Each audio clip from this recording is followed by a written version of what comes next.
Live. Bonjour à toutes et à tous. David Barrault, je suis rédacteur en chef aux Échos. Ravi pour vous accueillir pour notre conférence annuelle sur la transition énergétique. On est passé dans un monde hybride. C'est une des premières conférences qu'on fait comme ça, avec à la fois des gens qu'on retrouve dans le public et aujourd'hui, de plus en plus, on a constaté en fait de gens qui se connectent à distance et fait télétravail, et puis on a pris tous de nouvelles habitudes. Donc on va respecter les horaires, car online, il faut être encore plus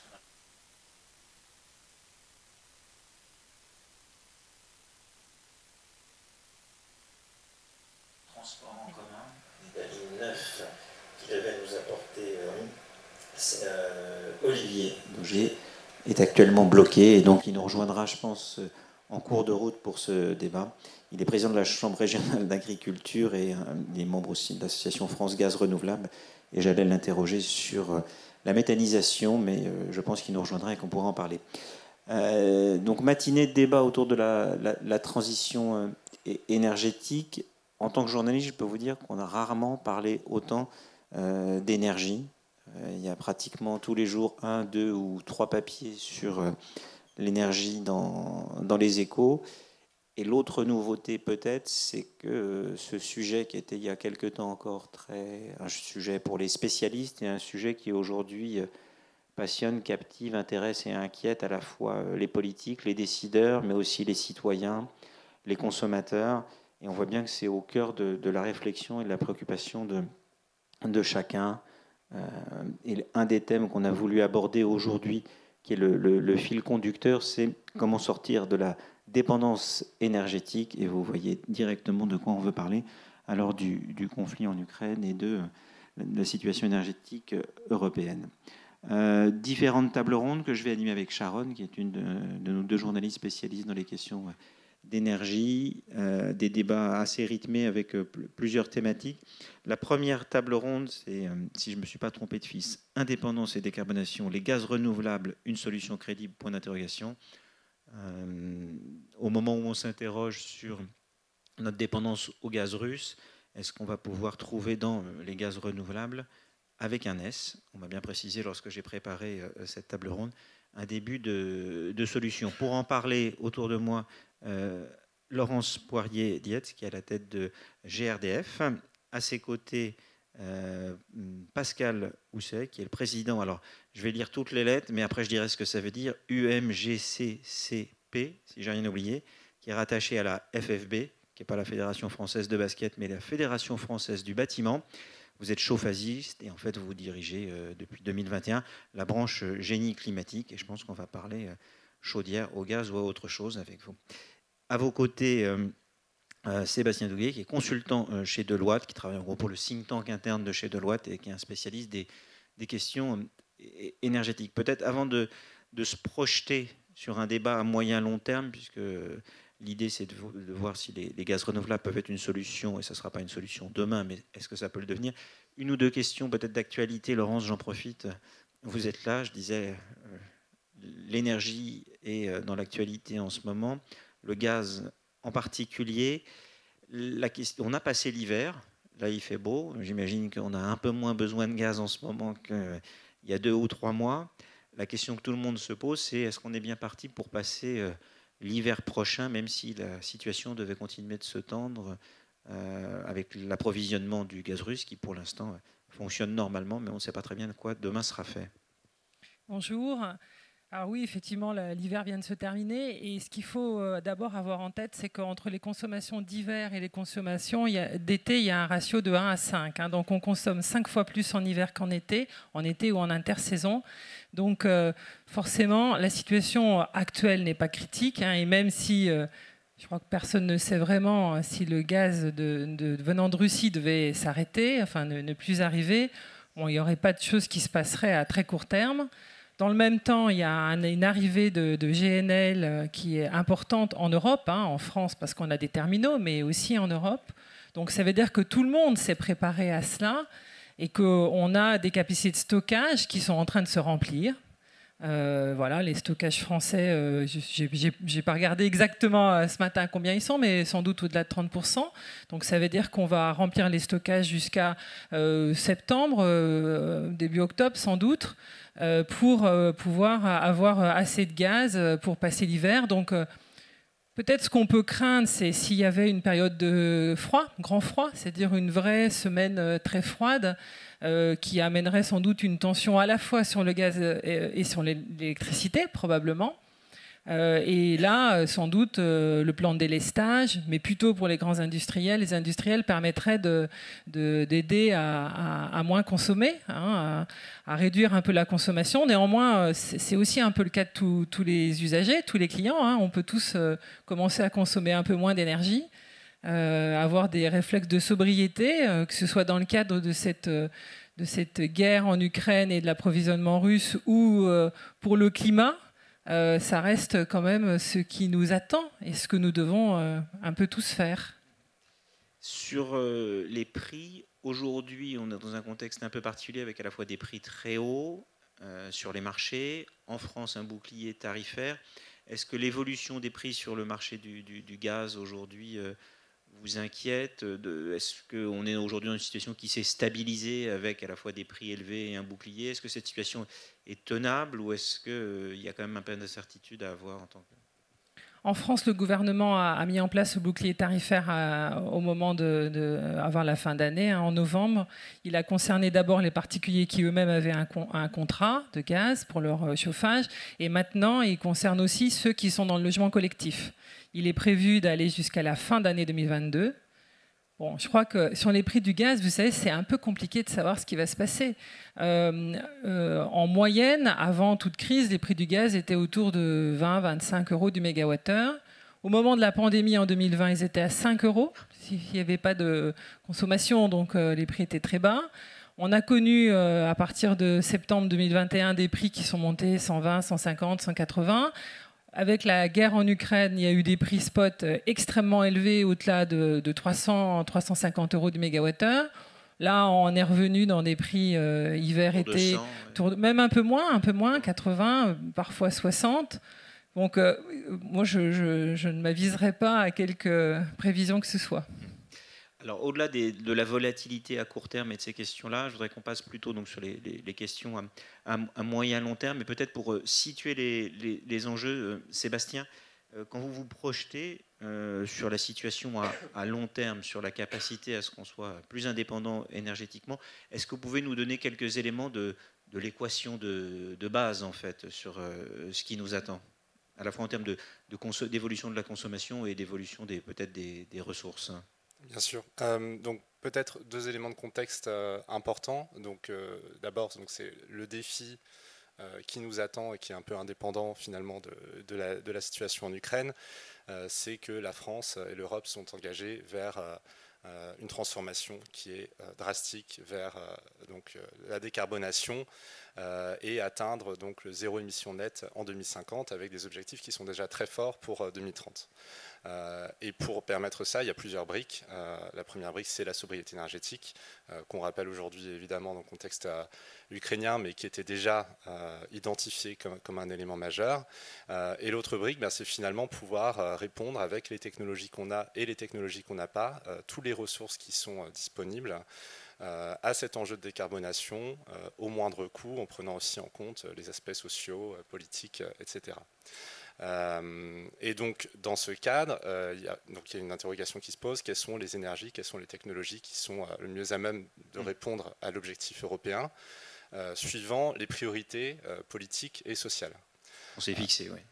Voilà. Et donc, ces priorités, ces dernières années, c'était vraiment la priorité numéro 1, c'est le Green Deal, c'est la transition énergétique, avec surtout l'électricité, l'électrification et la sobriété énergétique mise en avant. La situation en Ukraine, les prix élevés de l'énergie changent un peu la donne.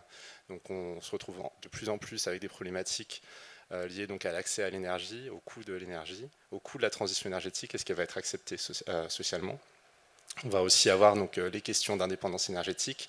Et donc finalement, au-delà de tout ça, il y a cette notion de diversité, de diversification des énergies, pour pouvoir finalement répondre aux enjeux de demain, réduire le risque aussi d'exposition, et donc notamment le risque lié à la dépendance énergétique. Et c'est là que c'est important de revenir au gaz. Donc aujourd'hui, l'Europe importe 90% de son gaz, donc c'est beaucoup. Avec le pétrole, donc c'est finalement une des énergies qu'on importe le plus. Et l'Europe a des ressources. L'Europe a des ressources renouvelables. Et à partir de ces ressources, finalement, on peut faire beaucoup de choses. On peut faire de l'électricité, on peut faire du biogaz, on peut faire de l'hydrogène. Et donc tout l'enjeu, c'est de comprendre à quel point, avec nos propres ressources, on peut devenir plus indépendant, réduire notre exposition, et jusqu'où on peut aller.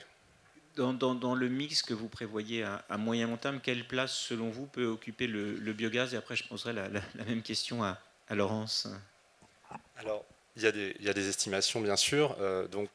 Ce qui est prévu et ce qui est espéré, notamment par la stratégie nationale bas carbone, c'est qu'on puisse atteindre, à l'horizon 2050, environ 200 TWh, il me semble, de biogaz dans la consommation, qui correspondrait environ à, on va dire, la moitié des usages de gaz qu'on a aujourd'hui.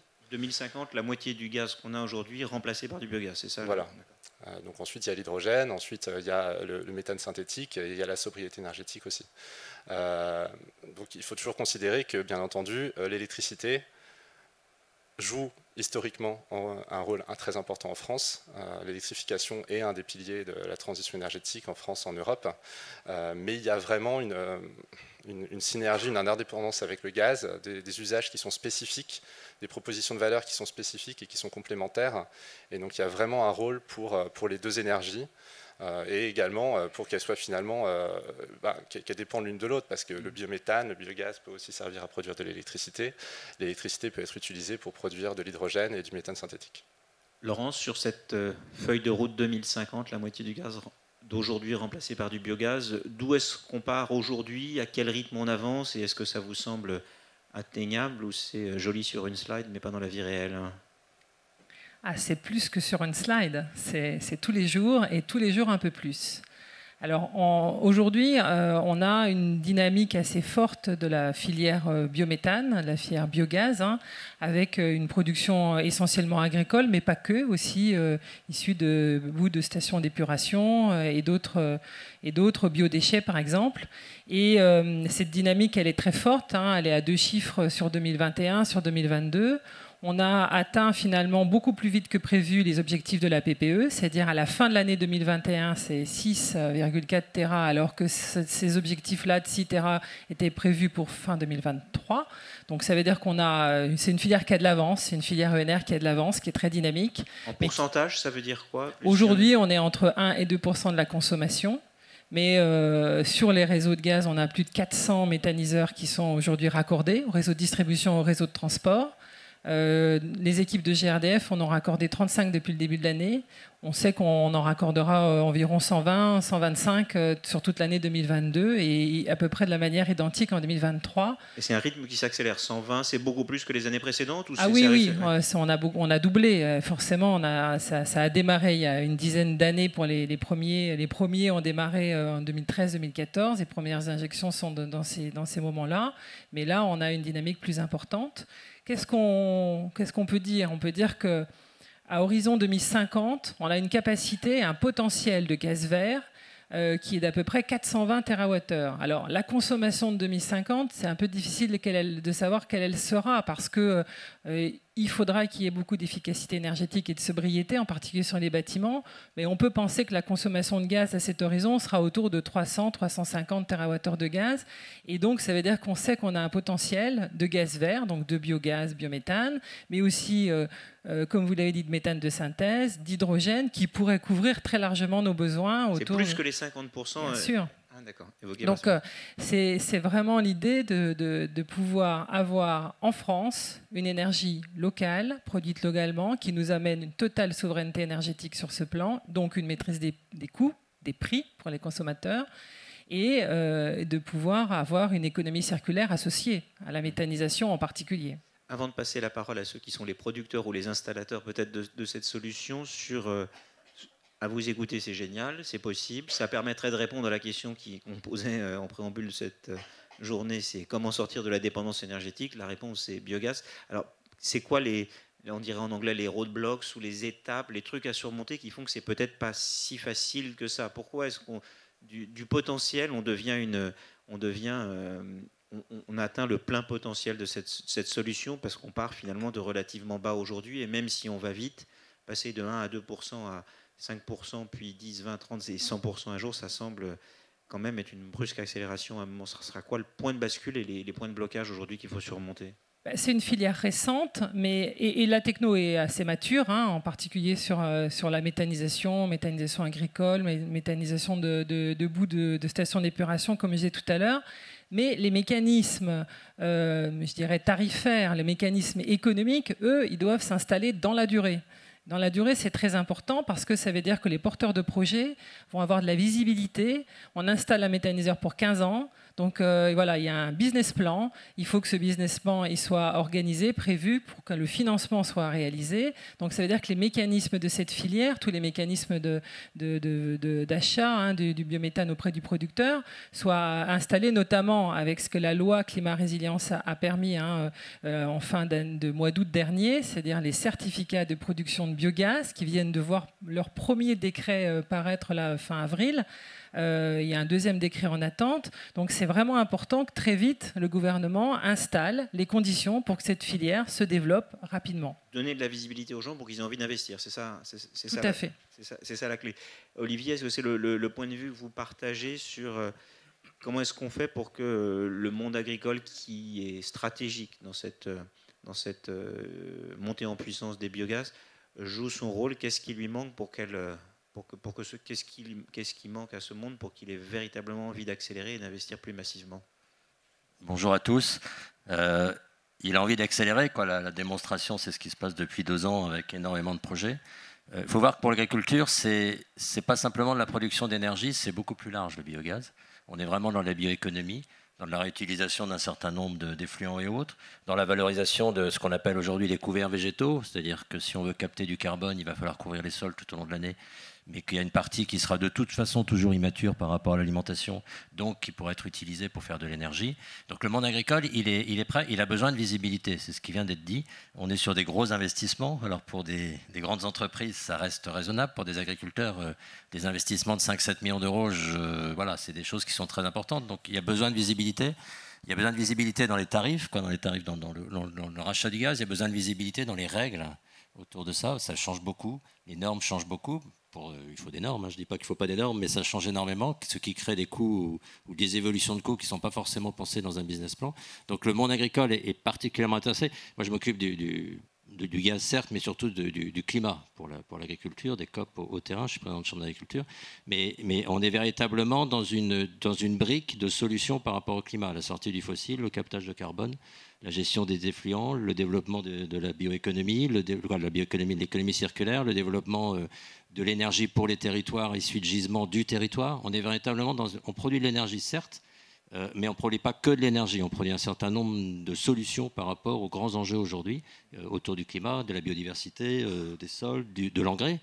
On parle de la crise, mais on fait notre engrais à partir du gaz, et l'engrais, il a multiplié par 4 cette année. Il vient beaucoup d'Ukraine aussi. Il vient beaucoup d'Ukraine. Si on a un engrais toujours aussi cher, ça va être vraiment un problème en termes de production alimentaire. Donc on a besoin d'engrais. Le gros avantage des méthaniseurs, c'est qu'on sort du digestac, qui est de l'engrais organique, donc bien meilleur que l'engrais minéral pour les sols. Donc il y a tout un élément, il y a plein d'éléments. Donc le monde agricole est particulièrement intéressé aussi pour garder des projets, ce qu'on appelle nous des projets de territoire, des projets entre guillemets à taille humaine, mais quand même économiquement intéressants et viables. Hein. C'est pas faire de l'amateurisme, c'est pas du tout ça que j'ai dit. Mais pour justement garder, en termes d'acceptabilité notamment sociétale, garder un lien entre le gisement et la production de gaz, c'est-à-dire d'éviter de faire tourner des camions ou faire ce genre de choses, de donner du sens, parce que c'est ça qui est important. Humaine, en fait. Voilà, si on crée des nouveaux investissements, des investissements qui posent question, qui peuvent poser question à certains, voilà, il faut rester à l'échelle humaine, il faut faire une compréhension par rapport à un territoire. On a un certain nombre aujourd'hui de collectivités qui essayent d'aller vers une neutralité carbone, une neutralité énergétique. Les gens comprennent beaucoup mieux quand ils voient l'intérêt d'utiliser, ça a été dit, les bouts des stations, les déchets des entreprises, les effluents pour produire leur énergie, être indépendants par rapport aux fluctuations qu'on connaît, de pouvoir savoir à peu près quel sera leur prix de l'énergie, aussi bien pour les particuliers que pour les entreprises, sur une durée un peu plus longue que des soubresauts comme aujourd'hui, qui coûtent quand même très, très cher à l'économie.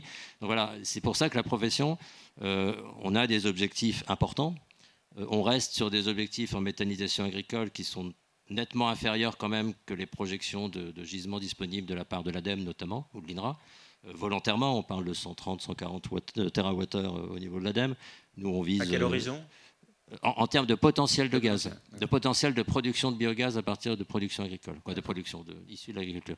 Bon, aujourd'hui, on vise plutôt 70-80 au niveau agricole. C'est-à-dire qu'on ne veut pas non plus aller au taquet du gisement tout de suite. Faisons les étapes, avançons avec 50%. Et ensuite, potentiellement, mais d'ici là, il y aura sans doute aussi des nouvelles technologies qui permettront de produire du gaz de manière différente. 2 points sur lesquels vous pourriez peut-être préciser un tout petit peu sur la capacité à financer. Est-ce qu'aujourd'hui, c'est facile pour quelqu'un du monde agricole de trouver le financement pour ce genre de projet? Et le deuxième, sur la garantie des prix. Aujourd'hui, c'est quoi la durée sur lesquelles vous avez des contrats garantis, un peu comme j'imagine il y en a eu dans le solaire? Et est-ce que ça va ou est-ce que c'est pas assez entre le moment où on commence un projet et le moment où il produit? Enfin, est-ce que sur ces... Oui, non, il y a 2 choses. Il y a le côté financier, donc c'est 15 ans. C'est pour ça qu'on demande, et même aujourd'hui, on demande une indexation des tarifs ou des appels d'offres sur ce qui se passe, parce qu'on a une inflation depuis le début de l'année sur les projets de ma région, que je connais un petit peu de méthanisation, on est globalement à une hausse de quasiment 20% du coût du projet. De fabrication. Forcément, les banquiers sont un peu plus froids. En plus, il y a une baisse des aides type FEDER, type européenne ou type ADEME. Donc les banquiers demandent beaucoup plus d'apport de la part des agriculteurs. Forcément, ils sont 15 ans pour un banquier, ça rassure. Mais 15 ans si on a une augmentation, ça c'est le premier point. Donc c'est pour ça qu'on a besoin de visibilité. La visibilité est très importante sur ce genre de projet. L'avantage, c'est les contrats de 15 ans, mais aussi une visibilité. Le deuxième fait, c'est de rendre acceptable cette filière. C'est de rendre acceptable cette filière en matière d'acceptabilité sociétabilité. Je pense qu'on va reparler d'acceptabilité. Il faut en parler parce que je pense que ça fait partie du projet local, mais ça fait partie aussi du discours national autour de ce. Et 15 ans de visibilité, est-ce que ça suffit ou est-ce que le nouveau gouvernement devrait passer à 20 ans? Est-ce que ça changerait quelque chose ou c'est pas un enjeu aujourd'hui? 15 ans, si ce sont des tarifs en adéquation avec le prix réel de production, je pense que ça suffit. Après, c'est sûr, mais souvent quand on allonge les tarifs, quand on allonge les durées, on baisse les tarifs. Ça fait partie des règles. Ces règles européennes sont strictes. Il ne faut pas qu'il y ait d'effet d'aubaine. L'histoire du photovoltaïque il y a 12-13 ans a fait très mal dans les têtes parce qu'il y a eu une bulle qui a coûté cher à Bercy et dont on a eu du mal à sortir. Il ne faut pas arriver à cette bulle. Mais par contre, il faut quand même ajuster ces tarifs et ces évolutions par rapport au prix réel de production. Si on fait de la sobriété à côté, si on voit tous les avantages annexes à la production de biogaz, il ne faut pas que ce soit une énergie 2 fois plus chère que le mix énergétique de demain, c'est évident. Mais voilà, elle a sa place dans ce mix énergétique, ça a été dit tout à l'heure. Passer la parole à Pascal. Dans les sujets qui piquent un tout petit peu, moi je ne suis pas un ultra spécialiste de ce secteur, mais l'impression que j'ai, je vais vous raconter, j'étais chez ma belle-mère il n'y a pas très longtemps, et elle a eu un coup de téléphone de quelqu'un qui lui disait qu'en gros... Non, il ne fallait pas qu'elle refasse du fioul, il fallait qu'elle change de chaudière parce que les chaudières à gaz allaient être interdites bientôt. Et que donc, il fallait vraiment qu'elle se mette à autre chose, que l'avenir, ce n'était pas du tout dans le gaz. Alors nous, on n'arrête pas de parler du gaz, en faire plus, le produire autrement. Mais si en même temps, au bout de la chaîne, on dit aux particuliers qu'il faut se désintoxiquer du gaz, comment est-ce que vous, sur le terrain, vous vivez ce qui s'apparente quand même à une forme de contradiction? Est-ce qu'il faut continuer à installer et à pousser les gens à renouveler ou à faire du gaz, ou est-ce qu'il faut petit à petit réduire le parc et passer à autre chose? Alors finalement, avant tout, il y a beaucoup de pédagogie à faire. C'est-à-dire qu'il y a de la pédagogie à faire vis-à-vis du client final.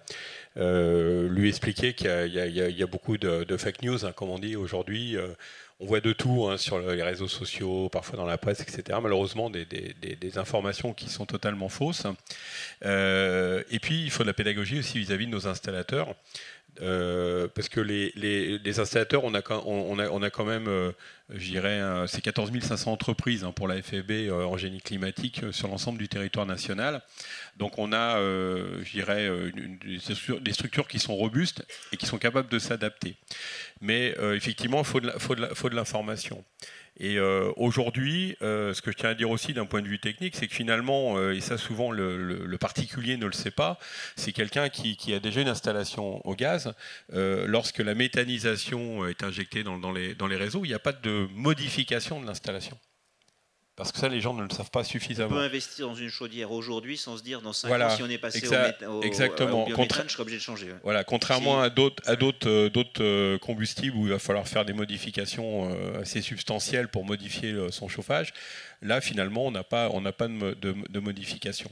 Et puis, on parlait tout à l'heure sobriété, mais finalement...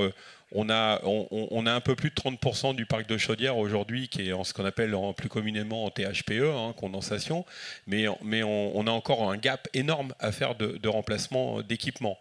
Et puis lorsque vous êtes en logement collectif avec une chaudière individuelle, à part si vous voulez que ça ressemble à certains pays d'Asie avec des pompes à chaleur accrochées sur tous les murs à l'extérieur, le meilleur équipement aujourd'hui qui assure le confort avec une technologie performante, ça reste la chaudière gaz condensation THPE et qui peut fonctionner sur la méthanisation sans difficulté. Alors là, moi, je ne veux pas faire de fake news, donc c'est plus une question, mais en logement collectif, il n'y a pas une échéance, c'est pas bientôt interdit d'installer dans du neuf d'ici peu de temps, il me semble. Oui, alors logement collectif neuf à horizon 2024, où c'est demain, mais on aura effectivement des technologies diverses qui seront mises en place. D'ailleurs, tout n'est pas encore solutionné, puisqu'aujourd'hui, on travaille avec les industriels, la filière professionnelle travaille avec les industriels pour des solutions, et on parlera peut-être autour de cette table aussi aujourd'hui un peu des solutions hybrides, parce que finalement, aujourd'hui, nous à la FFB, on prône le mix énergétique, la notion des équilibres des énergies.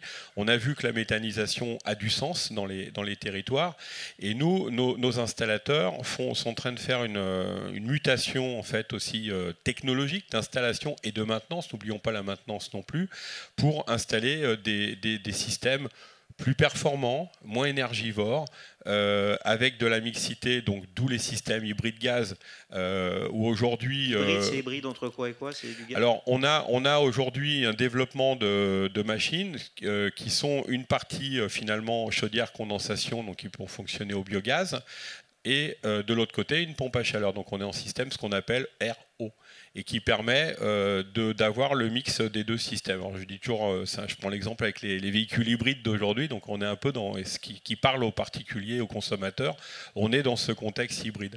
Donc on arrive à des ça systèmes sera interdit pour les grands logements à partir de pour le collectif à partir de 2024, ou ça peut être autorisé parce que... Alors on travaille dessus parce qu'on s'aperçoit que du Tupac en logement neuf, c'est pas si simple, même pour les industriels.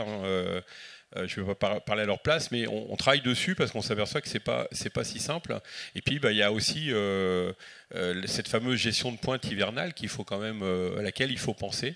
Donc la notion de cet équilibre de l'hybride va permettre d'avoir un équilibre de gestion aussi énergétique, notamment l'hiver quand il fait froid. Je voudrais passer à une deuxième thématique qui est celle du prix, mais peut-être juste avant de parler du prix, c'est-à-dire la question c'est est-ce que si dans le monde que vous décrivez, est-ce que ça risque pas quand même aussi ce sera peut-être plus vertueux, plus indépendant, mais quand même beaucoup plus cher. Un mot, Laurence, réagir sur l'image du gaz, la question que je posais à Pascal finalement, c'est-à-dire qu'il y a eu beaucoup même de gaz bashing. Est-ce que vous le ressentez? Est-ce que vous pensez qu'on est peut-être à un point de bascule, ou est-ce que le combat est quand même un petit peu perdu? C'est vrai qu'on n'a jamais autant parlé de gaz que ces dernières semaines, vraiment, à la fois par les prix des énergies, évidemment par la guerre en Ukraine, par le gaz russe qui concerne une dépendance de 17% en France, mais bien plus importante en Europe. Donc il y a effectivement beaucoup de communication sur le gaz. Il y a un gaz bashing, c'est vrai. Mais le gaz dans le mix énergétique français, il prend une place très conséquente. Au moment de la pointe d'hiver, il y a 50% des besoins d'énergie qui sont fournis par le gaz. Donc ça veut dire que quand il fait très froid, la dernière pointe d'électricité, elle est faite en gaz.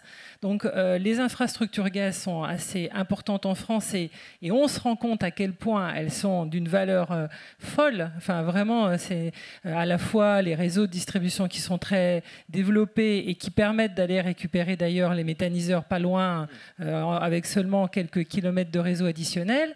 Les réseaux de transport qui sont, eux, là pour gérer l'équilibre et qui ont les très grands points d'interconnexion à la fois sur les autres pays et puis les ports méthaniers, enfin les terminaux méthaniers et les stockages. Donc on a là une infrastructure dont on parle peu. C'est un peu le cas du train qui arrive à l'heure. Parce que finalement, au moment de la pointe élec, on entend beaucoup parler des questions d'électricité. Il y a peu de temps, en avril, le RTE nous invitait à consommer moins un lundi matin. En gaz, la pointe gaz hivernale, elle fait 130 gigawatts. Et la pointe électricité, dans le même temps, en fait 90. Ça veut dire qu'aujourd'hui, si on veut vraiment basculer et avoir une réduction massive de la consommation de gaz, eh bien, il faudra monter les installations électricité, il faudra avoir encore plus de moyens de production en ENR. Et la difficulté des ENR, c'est que beaucoup des ENR électricité ne sont pas stockables. Donc la puissance des infrastructures gazières pour un pays comme la France est vraiment un outil extrêmement important de mix énergétique qu'il faut continuer à valoriser en décarbonant, bien sûr. Sébastien, sur le prix, enfin, vous voulez peut-être réagir à une autre chose, et après je voulais vous interroger sur le prix. Est-ce que cette révolution qu'on nous propose, elle est finançable, ou est-ce que ça va coûter finalement quand même aussi beaucoup plus cher? Alors si je peux déjà réagir, je pense que cette notion de valeur, de proposition de valeur du gaz aujourd'hui, des gaz renouvelables demain, c'est quelque chose de très important, parce que souvent, donc, du point de vue du consommateur, du public, on pense à une chose, donc c'est la valeur en tant qu'énergie. Ce qui est très important de garder en tête, en effet, dans le contexte du gaz, c'est cette valeur en termes d'actifs qui existent, qui sont réutilisables, de toutes les technologies qui existent, qui fonctionnent pour transporter l'énergie, pour l'utiliser, les chaudières, mais également les réseaux, le stockage, la valeur du stockage, la valeur du gaz comme moyen de stockage, de flexibilité au niveau des pointes hivernales. On ne repart pas de zéro. Ouais. Donc on ne part pas de zéro, et il y a une vraie valeur aussi en complément de l'électricité et en soi. Des externalités, donc toute l'optimisation également des usages agricoles. Et donc on dépasse vraiment simplement cette idée de l'énergie, et je pense qu'il y a un effort aussi du coup de communication. Je pense que les acteurs publics perçoivent bien ces enjeux. La question, c'est est-ce que les citoyens les perçoivent et les acceptent? Sur le prix de cette évolution, est-ce que le monde qu'on nous propose sera forcément plus cher? On est aujourd'hui dans une pointe, Laurence en parlait, à cause du contexte ukrainien, mais est-ce que finalement on n'est pas dans un monde dans lequel le gaz coûtera structurellement et durablement plus cher en raison de la montée en puissance du biométhane? Alors, bon, déjà, la transition énergétique, ça va forcément coûter de l'argent, il va forcément y avoir énormément d'investissements qui vont devoir être mobilisés. Et ça commence dès aujourd'hui, et ça va continuer jusqu'en 2050. Et plus on va se rapprocher de 2050, plus on va arriver finalement vers les usages qui sont les plus difficiles à décarboner. Donc on espère que d'ici là, on aura fait suffisamment d'innovation, suffisamment de réduction des coûts pour faire face à cette vague. Mais déjà, on a des dizaines et des centaines de milliards d'euros d'investissement à faire d'ici 2030. Et donc là, bien entendu, d'ici cette échéance, toutes les nouvelles technologies et beaucoup des nouvelles énergies renouvelables, elles coûtent plus cher que le prix de marché. La situation actuelle montre finalement que ce n'est pas toujours le cas. Donc en ce moment, je pense que le biométhane coûte toujours à peu près moins cher que le gaz naturel. Et donc, à la fois, aussi pour les projets renouvelables électriques, clairement en ce moment, il y a un clair effet d'aubaine si on décide d'aller sur le marché plutôt que de reposer sur des tarifs de long terme. Sur les solutions que vous préconisez, Pascal, est-ce que aussi, ça veut dire qu'au niveau de l'installation, on va vers un monde plus inflationniste pour l'énergie à domicile? Alors, on le subit de plein fouet déjà depuis le début de l'année. C'est-à-dire que sur les équipements, on est sur des hausses comprises entre 10 et 20% sur les remplacements d'équipements. Malgré ça, on a une demande quand même qui reste soutenue de changement d'équipement, parce que plus l'énergie est élevée, plus il y a une décision finalement. Alors, c'est sur l'ensemble des marchés, parce qu'on retrouve ça aussi bien chez les particuliers, donc dans l'habitat, mais on le retrouve également dans le tertiaire. En plus, n'oublions pas, il y a le décret tertiaire qui pointe son nez. Donc on a, et puis aussi les communes, les collectivités locales, parce que je vais prendre qu'un exemple qui va parler à tout le monde, c'est que là, avec la période qu'on a connue, on a demandé dans les établissements scolaires d'ouvrir les fenêtres pendant toute la saison, et en même temps avec des hausses tarifaires d'énergie. Et donc on a aujourd'hui des élus qui se retrouvent avec des notes de consommation énergétique très élevées. Donc ça veut dire que cette période-là, elle oblige des investissements importants pour revoir les systèmes de chauffage. Alors il n'y a pas que la production, parce qu'on parle beaucoup de la production de chauffage, mais finalement c'est tout un écosystème. C'est-à-dire qu'aujourd'hui, à l'UMGCCP, nous on a un raisonnement beaucoup plus large. On travaille sur la globalité du système aussi avec la gestion des énergies, la gestion des systèmes de chauffage, les différents flux, et également sur la qualité d'air intérieur qui est très liée finalement aussi à ces équipements de chauffage. Donc c'est tout un écosystème. Et si on veut arriver à ce qui a été dit tout à l'heure, cette frugalité, il faut raisonner avec bien sûr l'isolation des bâtiments qui reste des enjeux aussi très, très importants. Mais tout ça, ça coûte de l'argent. Et on parlait tout à l'heure d'acceptabilité finalement sociétale. Ce qu'on s'aperçoit, c'est qu'aujourd'hui, ça coûte trop cher, parce que dans une période très inflationniste finalement, où déjà le porte-monnaie des Français est déjà pas mal mis à contribution pour le reste, pour qu'ils vivent, finalement, pour les travaux, si c'est pas suffisamment aidé, on aura beaucoup de mal à tenir les objectifs. Laurence, est-ce que vous pouvez réagir sur cette partie est-ce que c'est un monde qui va être beaucoup plus inflationniste? Et après, je passerai la parole à Olivier sur le thème de l'acceptabilité que vient d'évoquer Pascal. Je pense que toutes les énergies vont connaître et connaissent déjà des hausses significatives de prix. C'est pour ça que c'est très important d'aller vers de la sobriété énergétique qui peut s'organiser à la fois avec des matériaux, des matériels plus performants, de l'isolation des bâtiments et du comportement des consommateurs. Voilà, on peut penser qu'on aurait besoin, avant l'hiver prochain, d'inciter les Français à rentrer dans des habitudes de consommation qui permettront d'économiser de l'énergie. C'est les gestes du quotidien sur l'éclairage, sur le chauffage, sur l'eau chaude qui finalement sont très significatifs. Nous, on a fait un petit calcul rapide, finalement, du 1 degré de moins dans la maison, pour revenir plutôt aux alentours de 19-20 et pas 20-21 comme on pense. Dans la plupart des habitations, c'est 10 à 15 TWh sur une année de gaz évité.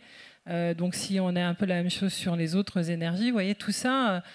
c'est ce qu'on cherche à éviter en gaz, la part du gaz russe, c'est à peu près 70 TWh, donc c'est loin d'être négligeable. Et ça, finalement, moi, je crois vraiment qu'on a besoin de ça pour un avenir qui soit décarboné et avoir assez d'énergie pour nos besoins, d'une énergie décarbonée. Donc il faut savoir entrer dans de la sobriété énergétique et avoir des installations de plus en plus performantes.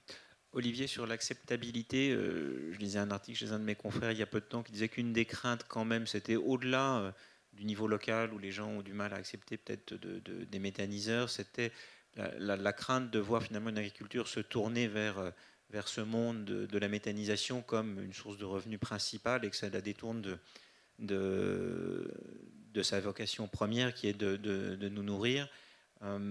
Est-ce que vous sentez là que le débat est un peu en train d'évoluer? Est-ce qu'on a atteint une forme de maturité? Ou est-ce que plus le sujet va monter en puissance, plus on va avoir de méthanisation qui progresse, plus finalement cette question va se poser et les craintes risquent de freiner des projets?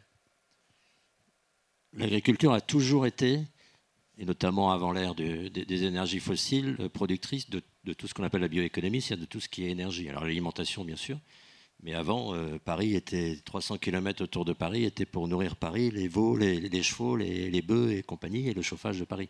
Donc le fait qu'à partir du moment où on décide de faire de l'économie décarbonée, qui sera de toute façon plus cher que l'économie carbonée. On sort de 200 ans d'énergie pas chère, d'alimentation pas chère, d'eau pas chère et abondante. On rentre dans une période, et lors des accords de Paris, la sobriété était aussi importante que de sortir et aller vers du... Pourquoi? Parce que il faut aller vite, et donc il faut essayer de diminuer sa consommation pour faire la transition vers le décarboné, mais aussi parce que ce coût supplémentaire doit être acceptable par les gens, et une façon d'être acceptable, c'est si vous consommez 30% moins cher, mais que c'est 30% plus cher, finalement, au bout du compte, la facture reste la même. Et pour l'agriculture, c'est pareil. L'agriculture, j'ai dit tout à l'heure, sa priorité des priorités, c'est évidemment l'alimentation. Mais il y a plein de choses dans l'agriculture qui depuis 2 siècles et demi, ne sont pas utilisées.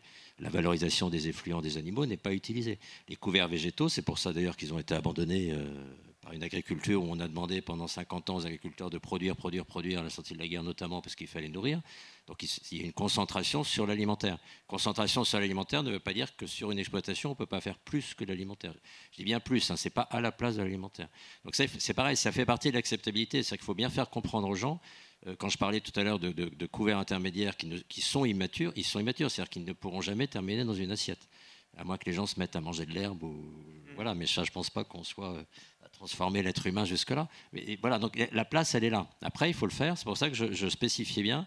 Il faut faire le développement de la méthanisation lié au gisement, et réellement au gisement. C'est-à-dire qu'il ne faut pas créer un gisement ou tirer sur un gisement qui n'est pas réellement là et déséquilibrer un système. Il ne faut pas créer un méga centre de production qui vienne capter juste... Oui,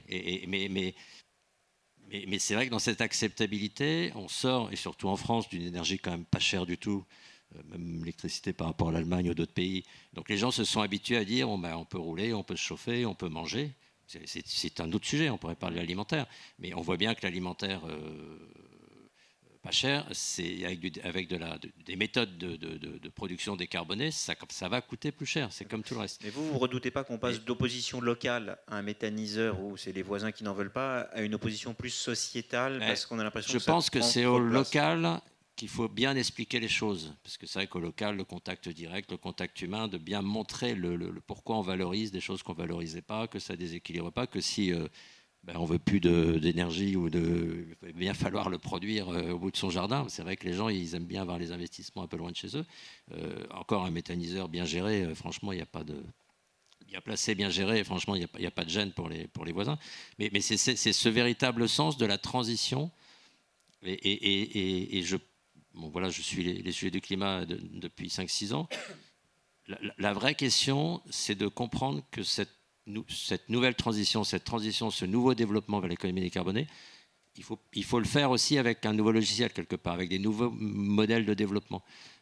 Il faut faire du développement. Je ne pense pas qu'il faille aller vers la décroissance personnellement. Il faut faire du développement, mais il faut le faire différemment de ce qu'on a fait, lié à une énergie pas chère, à l'eau pas chère pour l'agriculture, et ainsi de suite. Ça change, les choses changent. Ça ne veut pas dire qu'on ne peut pas faire, parce que les besoins sont là aussi bien en énergie qu'en alimentation, et on le voit aujourd'hui avec la crise ukrainienne et l'explosion des prix de certaines denrées alimentaires. Donc il faut produire, mais on peut le faire de manière beaucoup plus durable et beaucoup plus économie circulaire qu'on le faisait jusqu'à présent. Et c'est ça que nous, le monde agricole, on veut essayer d'apporter, sachant que derrière, ça permet aussi, et c'est très important, parce que je sais que je terminerai juste là-dessus, de garder la diversité agricole qu'on a en France aujourd'hui.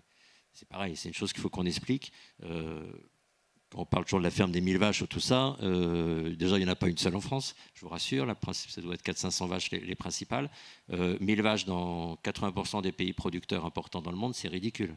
Même dans les pays d'Europe. En Espagne, on a 2-3 000 vaches. Vous allez dans le Moyen-Orient, c'est 30 000 vaches. Et vous allez en Chine, c'est 100 000 vaches. Alors, je ne dis pas qu'il faut... Justement, si on veut sauvegarder notre système, de diversifier dans tous les territoires, la bioéconomie, l'apport aussi bien pour la société que pour l'agriculture, c'est gagnant-gagnant quelque part. Et ça, c'est important. Bon, alors, le challenge, c'est qu'il nous reste 1 minute. On va déborder de 3 ou 4, mais pas beaucoup plus, sinon je me ferai engueuler par Sharon. J'avais dit il y a un S à gaz renouvelable. On n'a pratiquement pas parlé d'hydrogène. En 2 mots, Sébastien, peut-être sur l'hydrogène, et puis Laurence ensuite pour conclure. Est-ce que l'hydrogène, c'est un projet un peu science-fiction, ou est-ce que le point de bascule et le moment où on arrive sur une véritablement économie hydrogène, il est avant 2050 ? On espère qu'il soit bien avant 2050. Donc, dans ces briques dont on parlait pour arriver à la transition énergétique, donc il y a évidemment le biogaz, mais il y a également un grand potentiel pour l'hydrogène. notamment l'hydrogène produit à partir de l'électricité renouvelable, et également qui pourrait être importé en Europe à partir d'énergies renouvelables, donc l'hydrogène renouvelable produit ailleurs, qui permettrait aussi de diversifier au final nos imports. Comme on a des gazoducs aujourd'hui, on est des, je ne sais pas comment ça s'appelle, mais qui transportent de l'hydrogène depuis des pays où il y a du solaire. Comme on a aujourd'hui du LNG, du gaz naturel liquéfié. Demain, on pourrait avoir de l'hydrogène liquéfié ou de l'ammoniac qui arrive en Europe et qui serait renouvelable au final, produit à partir d'énergie renouvelable ailleurs. Et donc, pour l'hydrogène, il y a beaucoup de briques qui ont été mises en place au niveau législatif. Beaucoup d'annonces qui ont été faites, des volumes d'investissement qui commencent à être mis en place, des cadres institutionnels qui commencent à être solidifiés. Finalement, ça fait un peu écho à ce qui se passe pour le biométhane, et il y a même des paquets, des véhicules qui concernent les deux. Donc il y a le paquet gazier de la Commission européenne de décembre dernier, ça traite des gaz renouvelables et de l'hydrogène en même temps, parce que finalement les notions de marché, les notions d'infrastructure, elles vont de pair. Ensuite, il faut regarder du côté des projets. Il y a déjà, alors je n'ai pas les derniers chiffres en tête, mais il me semble qu'on est déjà à plus de 60 gigawatts de projets annoncés qui devraient être concrétisés d'ici 2030. Les objectifs des États sont continuellement remis à la hausse. Et je pense qu'il est intéressant aussi de regarder ce qui est donc le paquet, donc la communication de la Commission européenne en réponse à la crise en Ukraine, Repower EU. Ils ont annoncé trois objectifs, une réduction, donc sobriété énergétique pour le gaz, mais également doublement de l'ambition pour le biogaz d'ici 2030, et doublement, même plus que doublement de l'ambition pour l'hydrogène. Donc maintenant l'objectif, avant c'était 5,6 millions de tonnes d'hydrogène renouvelable produit consommé en Europe, maintenant on est à 20 millions de tonnes d'hydrogène renouvelable consommé en Europe d'ici 2030, incluant également des imports. Laurence, peut-être pour conclure justement sur ce point de l'hydrogène, vous parliez tout à l'heure de la valeur des actifs de réseau, de stockage qui existent. Est-ce que l'hydrogène s'inscrit dedans, ou est-ce qu'il faudra dupliquer les investissements de manière relativement massive pour passer, si on veut à la fois avoir du biométhane d'un côté, il faudra créer un autre réseau pour l'hydrogène, ou est-ce qu'on peut mélanger les deux sans que ça explose? Alors, moi, effectivement, on croit clairement, comme vous l'avez dit, l'hydrogène fera partie du paysage énergétique d'ici peu de temps, un petit peu après le biométhane, clairement, mais réellement. Les réseaux de gaz sont compatibles, à 96%, notre réseau est compatible chez GRDF, donc ça veut dire qu'on saura à la fois avoir de l'hydrogène finalement en trois versions, j'allais dire, hydrogène pur, sans doute dans des dessertes plutôt en industrie. On sait que l'hydrogène, on va l'utiliser plutôt en industrie lourde et plutôt en mobilité lourde. Mais on saura aussi l'utiliser en mélange avec le CH4. Et ça aussi, on l'a déjà testé et on sait que nos réseaux fonctionnent et que les installations des clients finaux aussi fonctionnent. C'est les deux qui doivent être compatibles. Et ça, on l'a déjà testé jusqu'à 20% d'hydrogène dans nos réseaux. Donc ça fonctionne également. Et enfin, l'hydrogène peut être aussi recombiné avec du CO2 pour revenir à du méthane de synthèse. Et là, on revient à du CH4. Donc le réseau fonctionne avec du CH4 fossile aujourd'hui et un peu de biométhane et donc du méthane de synthèse. Voilà, donc ça veut dire qu'on a des installations qui sont compatibles et qu'on saura utiliser l'hydrogène là où il sera produit, probablement, comme vous l'avez dit, à base d'électricité ENR. Donc il y a un paysage hydrogène. Il y a un paysage, super.